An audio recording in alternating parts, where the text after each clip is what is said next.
Bonjour, on se retrouve aujourd'hui pour une astuce couture que je pense que vous allez adorer.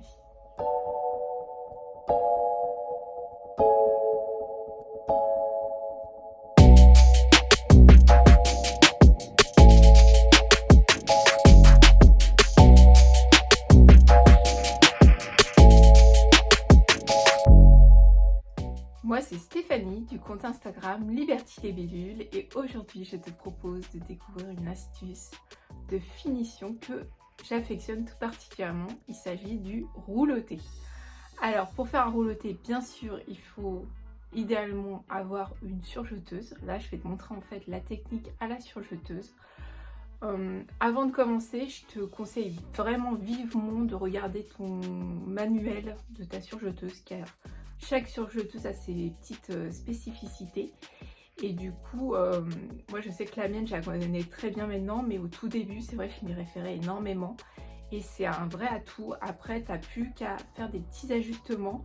Et puis, je vais quand même te donner pas mal de petites techniques que finalement, très peu en parlent. Et ça, c'est un peu dommage, je trouve. Donc, on se retrouve tout de suite à côté, en face de ma surjeteuse. Et je t'explique tout en détail.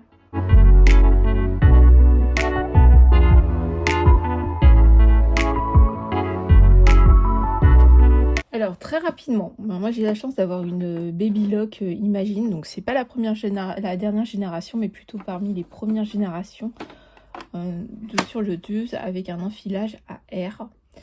Donc ça c'est super intéressant. Faut savoir que pour faire un rouloté, il va falloir donc équiper ta surjeteuse de tes deux boucleurs, inférieur, supérieur, et de ton aiguille de droite pour donc créer ce petit rouloté très très fin. Donc là, je vais enlever en fait mon aiguille de gauche pour laisser que l'aiguille de droite. Ensuite, très souvent, vous avez une manette avec plusieurs types de points. Moi, généralement, je suis sur le point A, mais quand je veux passer en rouloté, je vais sur le point D.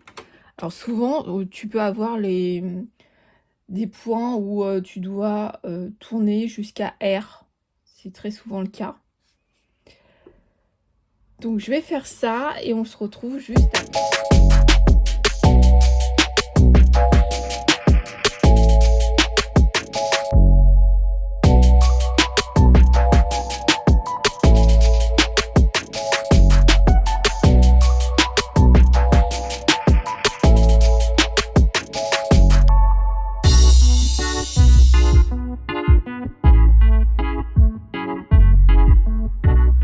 Alors, autre petit conseil que je te donne, c'est vraiment de bien revisser la petite vis au niveau du pas d'entrage de ton aiguille gauche, parce que ta surjeteuse bouge beaucoup quand elle est en action, et du coup la petite vis risque de sauter et tu risques de la perdre tout simplement. Donc c'est quelque chose que je te recommande. Donc voilà, moi j'ai enlevé ma petite aiguille de gauche, je vais la poser. Donc j'ai bien mis mon point sur D pour faire le rouloté. Ensuite, ce que je vais faire, donc, moi j'ai sur cette petite partie, je vais tourner un peu la machine, sur cette petite partie, j'ai donc les points standards et ensuite les points roulotés. Donc je vais tout simplement tourner, en fait, jusqu'à obtenir le minimum du point rouloté.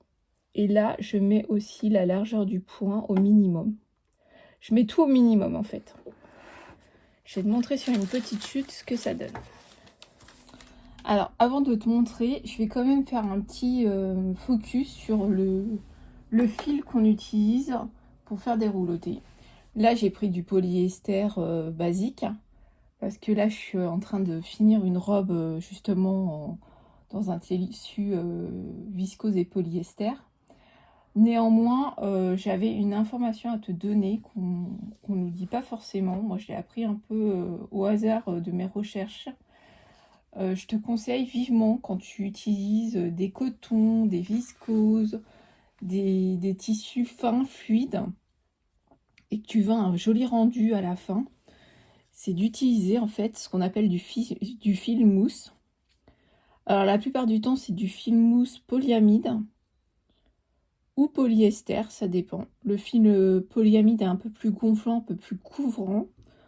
Moi, je sais que j'en trouve régulièrement chez Mercerie Extra. Ceux-là, c'est du Medera et j'ai dû les trouver sur un site internet. Il me semble que ça s'appelle Mademoiselle Fourmi. Mamselle Fourmi. Je sais pas s'ils en font encore parce que ça fait très très longtemps que je les ai achetés. Mais donc tu en as du uni.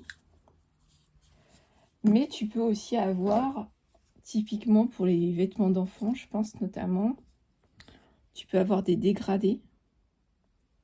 Et tu vois, je sais pas si tu vois bien, je te montre de plus près.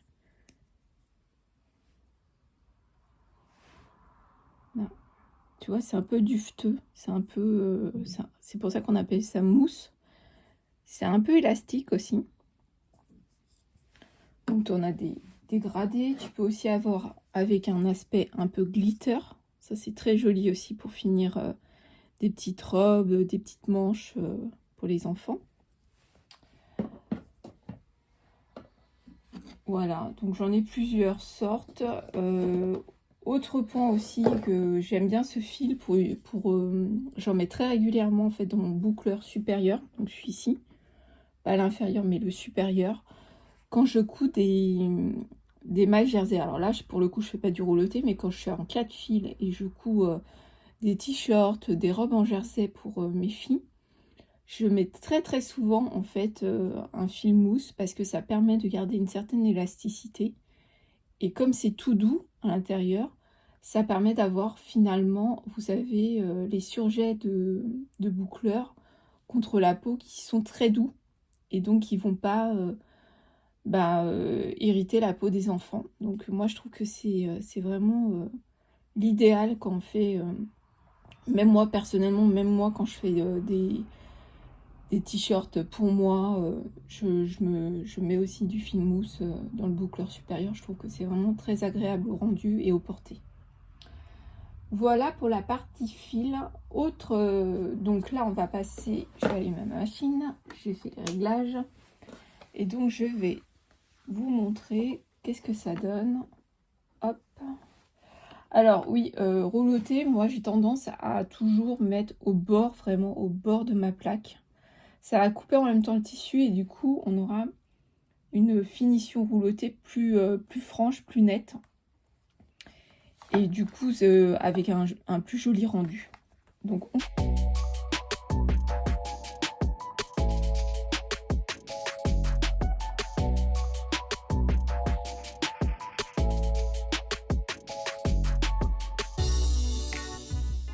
Et donc voilà le rendu du rouleauté, qui est quand même pas mal couvrant je trouve. Alors autre astuce que moi je fais régulièrement quand c'est pas assez couvrant, je repasse une seconde fois en laissant activer mon couteau de surjeteuse. Mais du coup ça me permet d'avoir en fait un rouleauté plus couvrant. Après là il est très bien aussi. Et autre astuce que on parle pas souvent sur les rouleautés, et c'est bien dommage, c'est le différentiel. Le différentiel, qu'est-ce que c'est? Le différentiel, c'est l'entraînement des griffes qui va être actionné quand on met le tissu en dessous, plus ou moins fort. C'est-à-dire que quand on a un tissu extensible, eh bien, on va monter légèrement le différentiel à 1.3, 1.5. Typiquement, quand on veut des coutures bien droites sur un jersey qui est assez sensible, moi je sais que j'ai tendance à augmenter le différentiel à 1.5. Là, pour un rouleauté avec un coton, j'ai envie de vous dire, y a pas, on reste sur le normal. Par contre, petite astuce, et ça on le dit très très rarement, enfin moi j'ai jamais vu, et pourtant là je vous parle c'est du vécu, hein, c'est à la force de coudre de nombreuses heures par semaine, sachant que je couds depuis 13 ans maintenant et que je couds en moyenne une trentaine d'heures par semaine, voire plus, sur des tissus fluides, chaîne et trame, donc la viscose, des petites, je pense notamment à des petits polyester plumetis, des choses un peu fluides qui ont tendance quand même sous le pied de biche à s'étirer. Là automatiquement je vais créer une petite pression supplémentaire sous le pied de biche et je vais automatiquement mettre mon différentiel à 1.3. Pourquoi? Parce que si je ne mets pas mon différentiel à 1.3, je vais me retrouver avec une manche avec effet vague plus. Vous voyez ce que je veux dire? C'est-à-dire que là, ça va gondoler comme ça, là. Et souvent, c'est pas ce que je veux. Donc, pour que ça reste plus ou moins droit, mais tout en gardant la fluidité, je vais augmenter légèrement le différentiel à 1.3. Ce qui va me permettre à mon tissu d'être transporté plus rapidement sous le pied de biche et du coup éviter justement qu'il s'étire au fur et à mesure du rouloté. Donc voilà pour ça. Qu'est-ce que je voulais vous dire? Ah oui, autre point important qu'on entend très rarement, la vitesse. La vitesse à laquelle on va exécuter un rouloté. Je m'explique. Là, vous avez vu, j'ai fait une vitesse, on va dire, moyenne. Donc, j'ai un recouvrement de rouloté qui est quand même pas trop mal. Ça pourrait être mieux, mais c'est quand même pas trop mal pour un premier passage. Là, je vais vous montrer un rouloté en version escargot.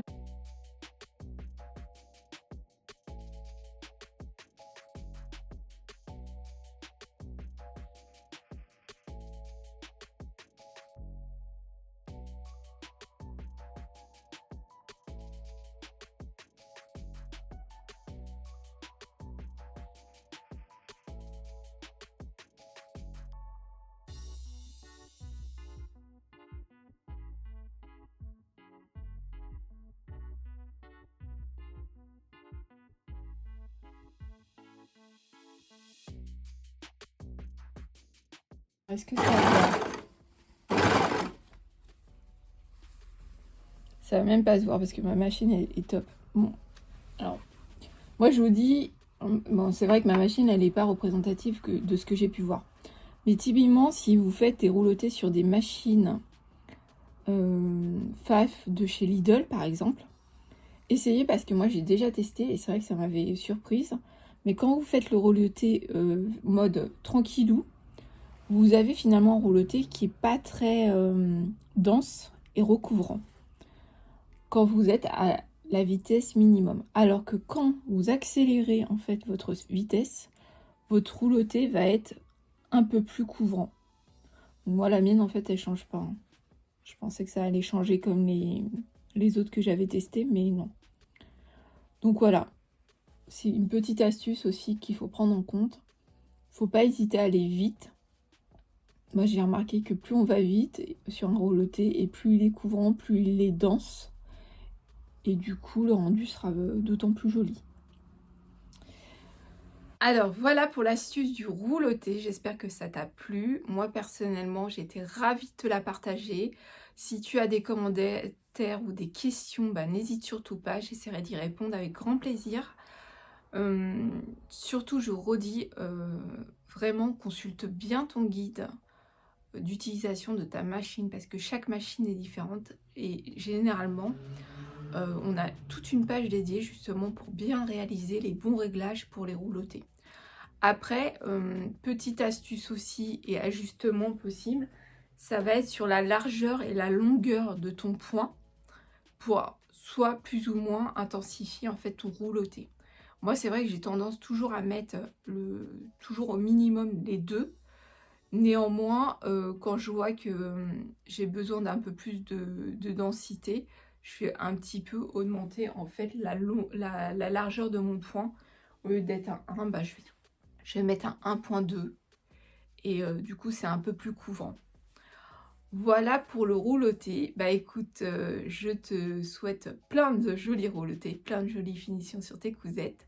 Et je te dis à très bientôt. N'hésite pas à liker, à commenter et à t'abonner à ma chaîne. À très bientôt. Ciao!